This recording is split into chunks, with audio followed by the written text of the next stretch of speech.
Hey, welcome back.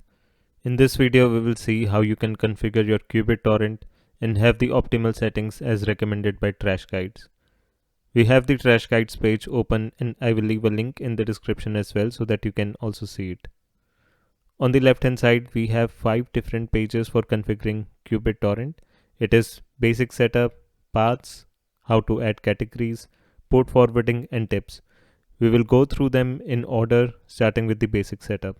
The first thing here is the paths, which we have already set up in our previous video where we installed qBittorrent and connected it with the VPN. Next, we configure some settings for our download.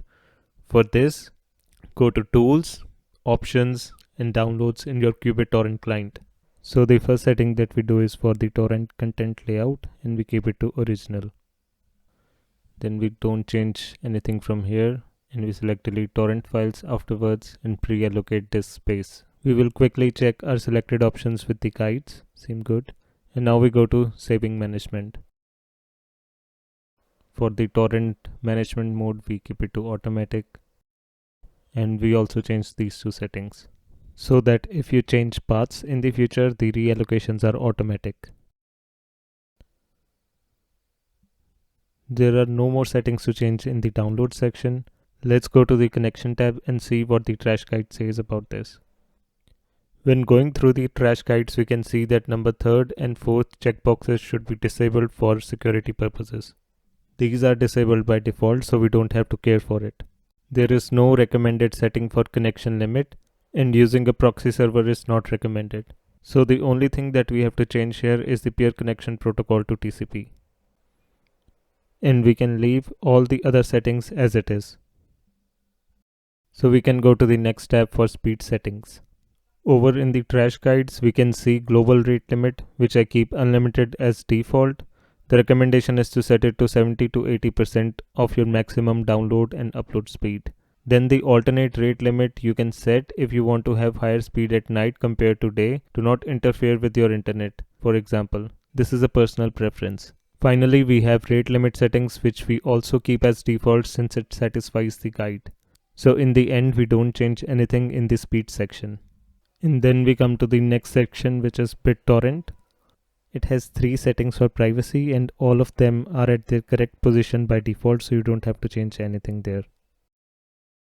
Next up is torrent queuing, and it lets you control number of active torrents, and it is a personal preference. For the seeding limits, you can let them remain as default.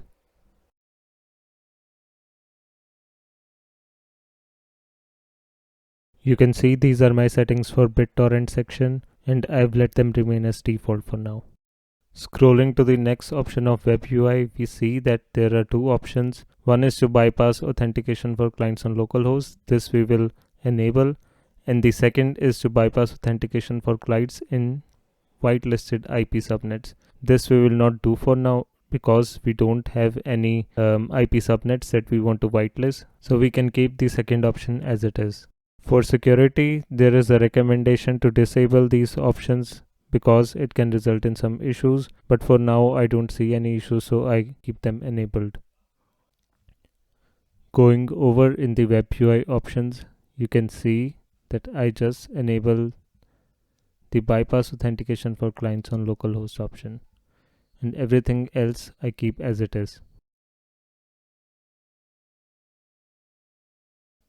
Now that our basic setup portion is complete, we can go over to the next section, which is defining paths for qBittorrent.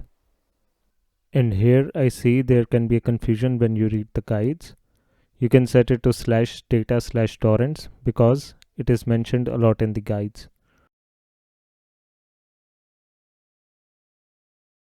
Or in my case, I may want to set it to my actual share path /share downloads/torrents, but both are incorrect.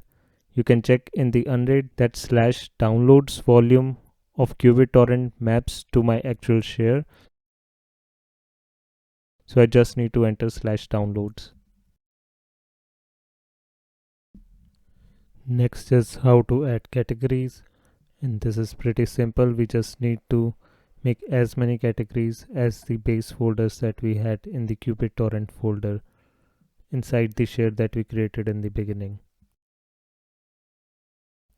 And now I will create all of the categories quickly.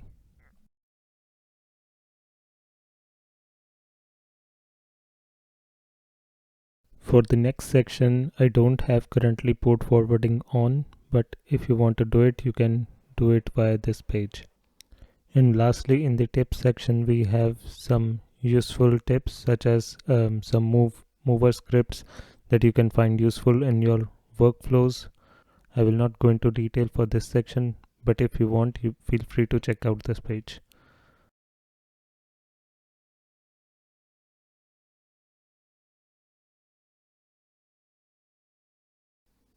That's it for this video. I hope you found it useful. See you in the next one.